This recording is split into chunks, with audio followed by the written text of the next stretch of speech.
QR codes that'll lead right to this on your phone for the end user. And that'll help them with things like, here you go, this is how you're going to receive the piece of equipment. This is how you're going to receive the piece of equipment. This is, you know, your manual, so on and so forth. And it works its way down. So not only is this good tool for once the end user receives the piece of equipment, but it's also a great sales tool. When you're at the customer, you can have this on your phone. Go over some of the, you don't have to plug it in, Ben.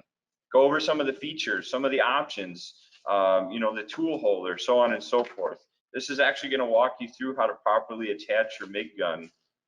Ben just did a phenomenal job because, you know, frankly, our directions are okay, but you know how it is on paper. Once you get a lot of pictures, a lot of descriptions, really, really powerful tool. So this is a link that we'll share you.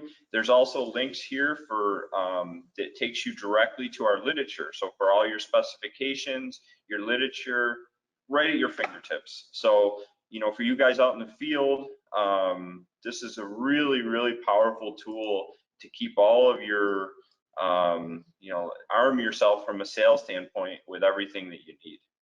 So we will send those links out to you guys and you'll have those available. So what I'm gonna do now is I'm gonna turn my screen off here for a bit and we'll go back to camera.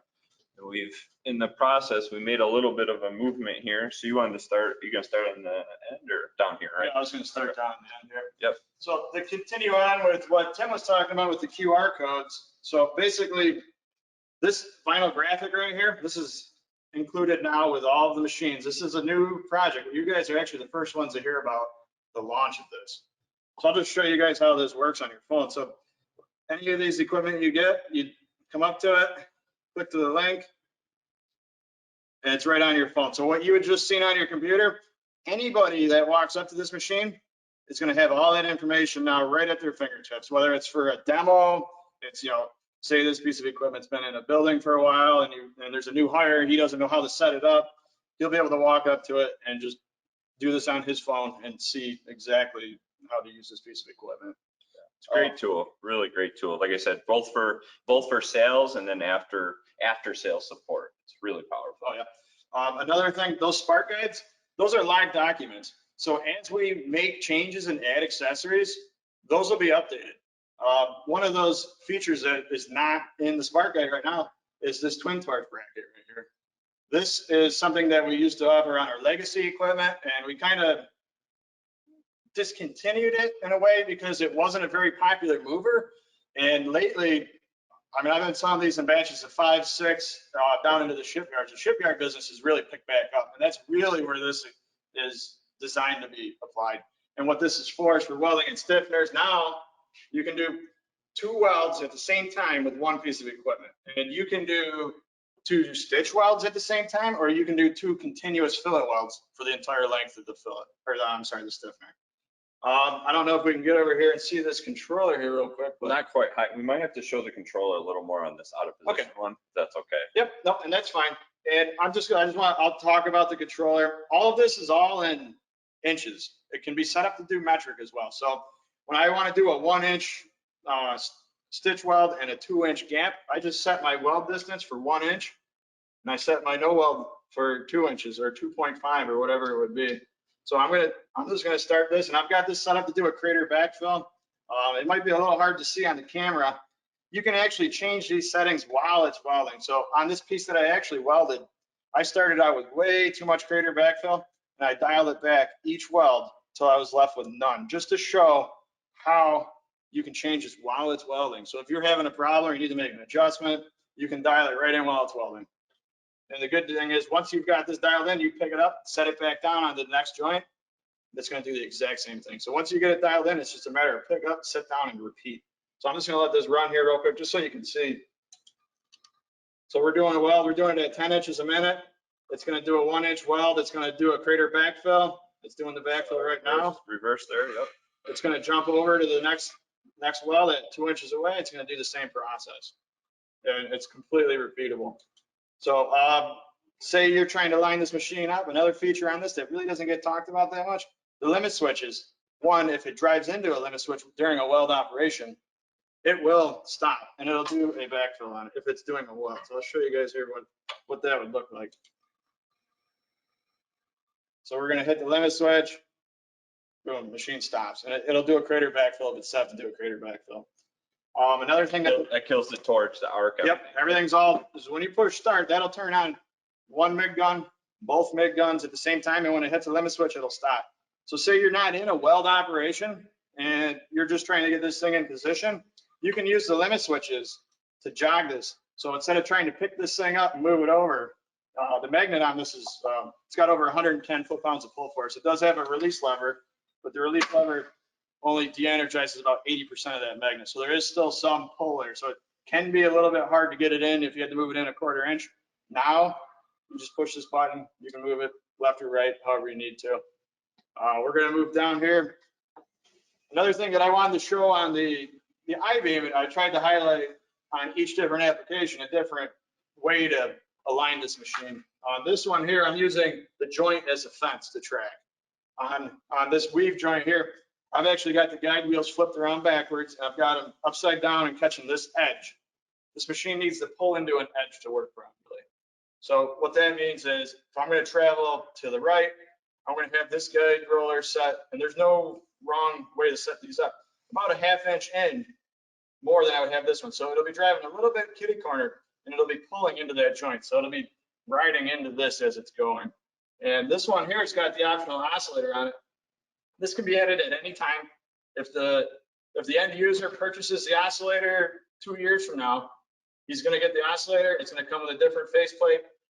He plugs it into his machine. This knows that the oscillator's been plugged in, and it automatically converts over and activates all the weave parameters.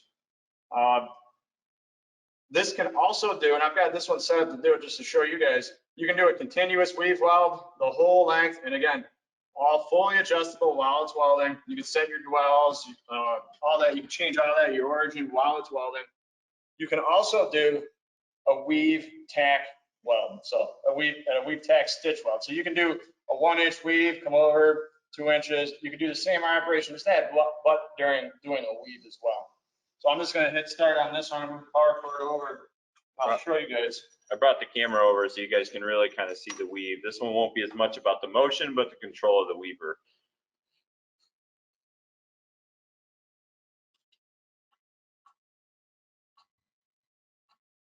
So we're moving ahead at 1/2 inch a minute right now. I can change the speed of the carriage. Say I'm getting too much buildup on this. I can start to speed this up. You got really fine adjustments. That was a stitch weave. It's going to come over 5 inches. I had this set to do 5 inches. It's going to come over, and it's going to do another 1/2 inch weave weld. And I'll show you guys what a continuous one would look like here. So we'll just start over. So say I'm weaving and I want to change my swing speed. I want it to go faster. I can, I'm doing this. This would be welding right now if it was hooked up to a MIG. So I want to add a center dwell on this to, I got too much of a valley here that I'm trying to fill in. I can change all of these as it's welding. So really powerful tool. And we've had a ton of success with this. This is a very popular unit. We saw a lot of these. We got some new exciting stuff coming out with, even implementing that equipment into some of our manipulators, and Koike One coming out. So we got some exciting stuff coming, taking this Well Handy and the weaver to the next level in the industry. So, and then I'll move over here. He's going to show you some an out of position example.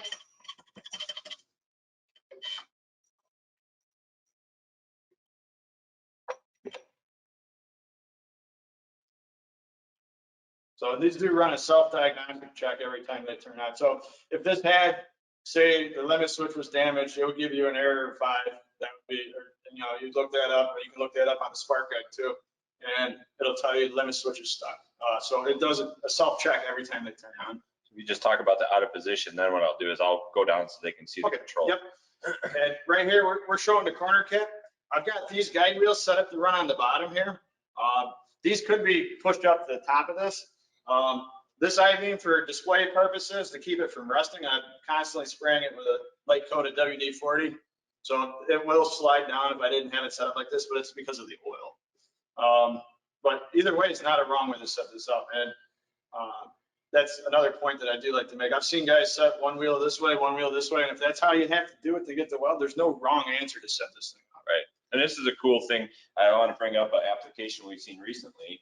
A lot of production shops, they might have a line of equipment going down and they're doing continuous welds. We've seen these now where they're attaching them to zero gravity hoist up top, and then they'll come in and maybe it is in this position. They'll lock it right into place. When they're done, they'll pop it up. The zero gravity will take it up to where they want it, and then they can keep working. Really cool way to use them. So what I'm just gonna show it, and this would be just a continuous fillet weld. Let me get you guys down here so you haven't been able to see the control real well, but very, very intuitive controls. There we go. So, and right here, I mean, that's showing you in inches per minute how fast we're traveling. You got, a ton of fine control over this. I'll show you guys now that you guys can see the controller. I'll show you what I was talking about earlier with the stitch welding and continuous. They're all part of the base package. It's all included in the base package. The weave is the option on this machine. So let's say I get over here to my weld. So I'm going to turn that down to, let's see. And it's kind of hard for me to see out of Yeah, I'm jamming him up here. Yeah, I guess. So make sure I'm on the right thing here. So we'll turn this down. We'll do, a 1-inch weld, and we'll do a no weld. Move this all the way down. We'll do 3 just to mix it up a little bit. And the return weight, that's going to be how long it welds, pauses, and steps back. I mean, I'm going to turn that right to 0 just to show you guys, we'll zero all these right now. Return speed. Well, actually, I don't have to do that because I don't have one. One thing that you can do is you can set a count. So say you only want to do three stitch welds, you can set it up to do 3, 20, and it'll stop it. So if there isn't something for that limit to hit, you can set it up to just do 3 of those operations and stop. So let's see here. We should be good to go here. So, oops, picked the wrong way there. Sorry about that. So, and to do a stitch weld, these dotted arrows, that's indicating a stitch in that direction. And the solid arrows are a continuous fillet weld in that direction. So real easy to set up. Hopefully you guys got a good look at that there, but very intuitive design. You see the top port there, you didn't get a chance to see it. This top port comes standard, but that's where, like Ben was saying, at a later date, you can attach the weaver, and you'll see that same port when we get to the IK12. Same exact port.